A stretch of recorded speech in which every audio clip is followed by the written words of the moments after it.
আসসালামু আলাইকুম। আইপিএলে খেলা তারকাদের আপাতত ছুটি দিয়ে বাড়ি পাঠিয়েছেন অস্ট্রেলিয়া।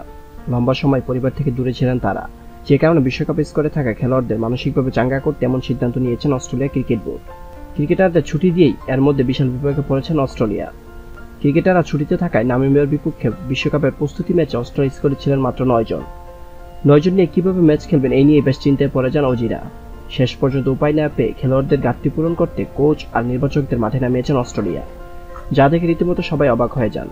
ক্রিকেট মাঠে এমন ঘটনা এর আগে কখনোই ঘটতে দেখা যায়নি। এবারই প্রথম এমন কাজের জন্ম দিলেন অস্ট্রেলিয়া। গতকাল নামিবিয়ার বিপক্ষে অস্ট্রেলিয়ার প্রধান নির্বাচক জর্জ বেইলি এবং ফিল্ডিং কোচ আন্দি বোরবেচ নেমেছিলেন মাঠে। বেশ কয়েক ওভার খেলেছিলেন এই দুজনেই। অধিনায়ক মিচেল মার্শ মঙ্গলবার বিশ্বকাপ প্রস্তুতি ম্যাচে টস জিতে বোলিং করার সিদ্ধান্ত নিতে মাঠে নামেন তারা দুজন।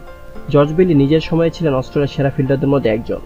41 বছর বয়সী সাবেক অধিনায়ক বর্তমানে অস্ট্রেলিয়ার হয়ে কাজ করছেন প্রধান নির্বাচক হিসেবে। আর বোরবেচ ছিলেন প্রথম শ্রেণীর ক্রিকেটার ও উইকেট রক্ষক। দুজনকে দেখা গিয়েছে হাসিমুখে ফিল্ডিং করতে। দুজনে ক্যাচও নিয়েছেন দলের হয়ে। পরবর্তীতে ব্যাটিং কোচ ব্র্যাড হোজ এবং হেড কোচ অ্যান্ড্রু ম্যাকডোনাল্ড যোগ দেন দলের সঙ্গে। সেই সময় মাঠ থেকে উঠে গিয়েছেন অধিনায়ক মিচেল মার্শ এবং বোলার জস হেজলউড। তবে কোচ নির্বাচকদের মাঠে নামে জয় পেতে কোনো সমস্যা হয়নি অস্ট্রেলিয়ার। বল হাতে প্রতিপক্ষ নামিবিয়াকে 119 রানে আটকে ফেলেন অজিরা। পরবর্তীতে ব্যাট হাতে ডেভিড ওয়ার্নারের 150-তে 10 ওভারে ম্যাচ জিতে যায় অস্ট্রেলিয়া। নামিবিয়ার বিপক্ষে অস্ট্রেলিয়া এমন বিপত্তির কারণ মূলত আইপিএল। বিশ্বের সবচেয়ে বড় এই ফ্রান্সাইজি লিগের পর্দা নেমেছে গতকাল রোববার।